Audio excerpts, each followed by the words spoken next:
जिस प्रकार वेदों और शास्त्रों ने मनुष्य को उसके कल्याण के लिए कई प्रकार के मंत्र प्रदान किए हैं, उसी प्रकार रामायण ने मानव मात्र के लिए आदर्श आचार संहिता प्रदान की है। जीवन की विभिन्न परिस्थितियों में मनुष्य को किस प्रकार आचरण करना चाहिए, रामायण इसके लिए आदर्श ग्रंथ है। रामायण श्री राम की एक अद्भुत अमर कहानी है जो हमें विचारधारा, भक्ति, कर्तव्य, रिश्ते, धर्म और कर्म को सही मायने में सिखाता है। इसके 24,000 श्लोक हैं। रामायण के 7 अध्याय हैं जो कांड के नाम से जाने जाते हैं। सर्वप्रथम इस अनुपम महाकाव्य की रचना कविवर वाल्मीकि ने संस्कृत में की थी। उसके बाद रामायण के कई महाकाव्य साधारण भाषा में भी अनुवादित किए गए। हिंदी में भी तुलसीदास ने रामचरितमानस जैसे अद्वितीय महाकाव्य की रचना की है। इसी कोशिश को आगे बढ़ाते हुए रामायण के कुछ अनमोल वचनों को परमात्मा के आशीर्वाद से एक आसान रूप में आप सभी भाई बहनों को समर्पित कर रहा हूं। किसी भी नेक उद्देश्य की प्राप्ति के लिए उन गुणों का होना आवश्यक है।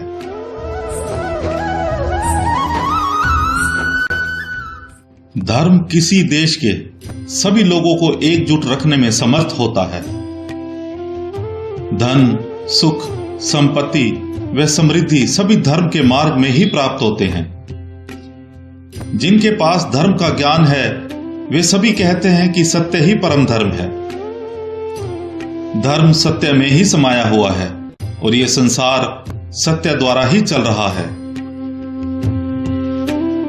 सर्वनाश के प्रमुख 3 कारण है: दूसरों के धन की चोरी, दूसरों की पत्नी पर बुरी नजर और अपने ही मित्रों के चरित्र व अखंडता पर शक। जो किसी से धन व सामग्री की सहायता लेने के पश्चात अपने दिए हुए वचन का पालन नहीं करता तो वह संसार में सबसे अधिक बुरा माना जाता है। उदास न होना, कुंठित न होना अथवा मन को टूटने न देना ही सुख और समृद्धि का आधार है। क्रोध हमारा शत्रु है और हमारे जीवन का अंत करने में समर्थ है। क्रोध हमारा ऐसा शत्रु है जिसका चेहरा हमारे मित्र जैसा लगता है। क्रोध एक तलवार की तेज धार की भांति है। क्रोध हमारा सब कुछ नष्ट कर सकता है। जो क्रोधित है वह इसमें अंतर नहीं कर सकता कि क्या बोला जा सकता है और क्या बोलने के अयोग्य है। ऐसा कोई अपराध नहीं है जो क्रोधित व्यक्ति नहीं कर सकता। ऐसा कुछ भी नहीं है जो वो नहीं बोल सकता।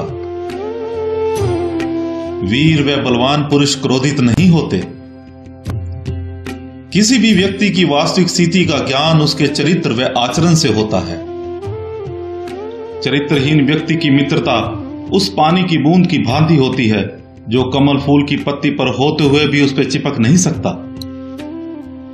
अत्यधिक लंबे समय की दूरी या ओझलपन से प्रेम व स्नेह में कमी आ जाती है।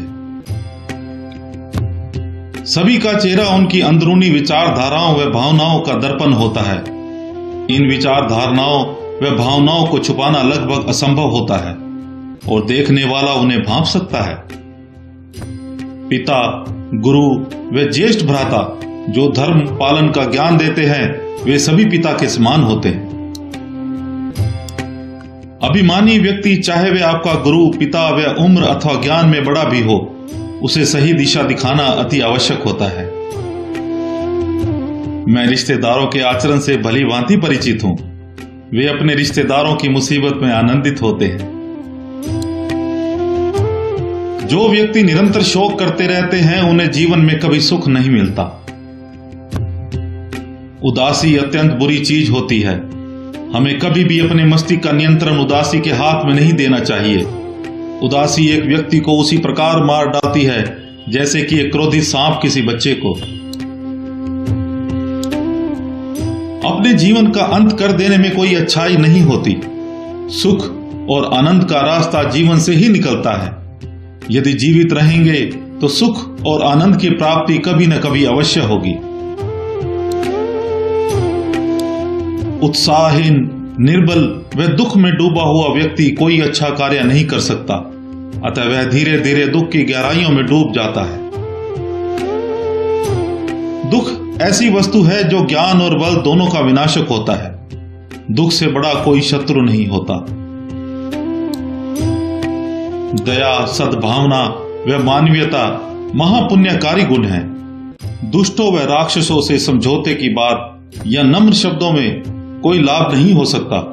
इसी प्रकार किसी धनवान व्यक्ति को कोई छोटा मोटा उपहार देकर उसे शांत नहीं किया जा सकता। बड़े कहते हैं कि विद्वानों व बुद्धिमानों से परामर्श ही विजय का आधार होता है। बिन पानी के बादलों के गरजने से बरसात नहीं होती। सच्चे वीर और पहलवान व्यर्थ में नहीं दहाड़ते, वे युद्ध में अपना शौर्य दिखाते हैं। जो अपनों को त्याग कर दुश्मनों के शिविर में चला जाता है, उसी के पुराने शिविर के अपने ही साथी दुश्मन को मारने के पश्चात उसे भी मार डालते हैं।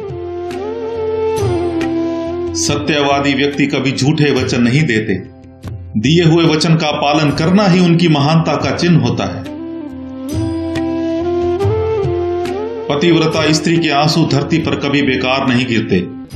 वे उनका विनाश करते हैं जिनके कारणवश वे आंखों से बाहर निकले। केवल डरपोक और निर्बल ही भाग्य पर निर्भर रहते हैं। झूठे व्यक्ति से लोग उसी प्रकार डरते हैं जैसे जहरीले सांप से। किसी भी बालक के लिए उसके पालक माता व पिता का ऋण चुकाना असंभव है। जननी और जन्मभूमि स्वर्ग से भी बढ़कर है। चाहे चंद्रमा की सुंदरता चली जाए, हिमालय हिम रहित हो जाए और सागर जल रहित हो जाए, तो भी मैं अपने पिता को दिया हुआ वचन नहीं तोड़ूंगा। उत्साह में अपार शक्ति होती है। उत्साह से अधिक और कोई शक्ति नहीं है। इस दुनिया में ऐसा कुछ भी नहीं है जो एक उत्साही व्यक्ति ना प्राप्त कर सके। उत्साहित व्यक्ति के लिए कुछ भी असंभव नहीं होता। ऐसा विचार करके दुखी ना हो कि विधाता का लिखा हुआ नहीं मिट सकता। जानबूझ के मौत के मुंह में जाने वाले को कोई भी अच्छी राय न तो सुनाई देती है न ही भाती है। दुख हो या सुख, मित्र ही मित्र के काम आता है।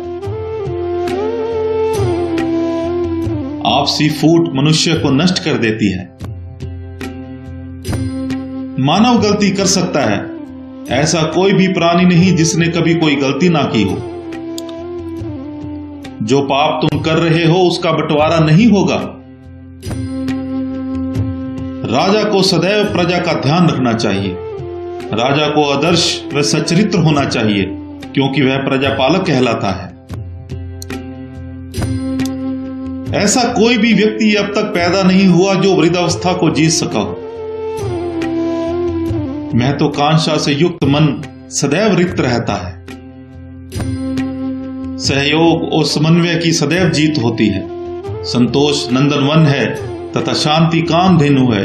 इस पर विचार करो और शांति के लिए श्रम करो।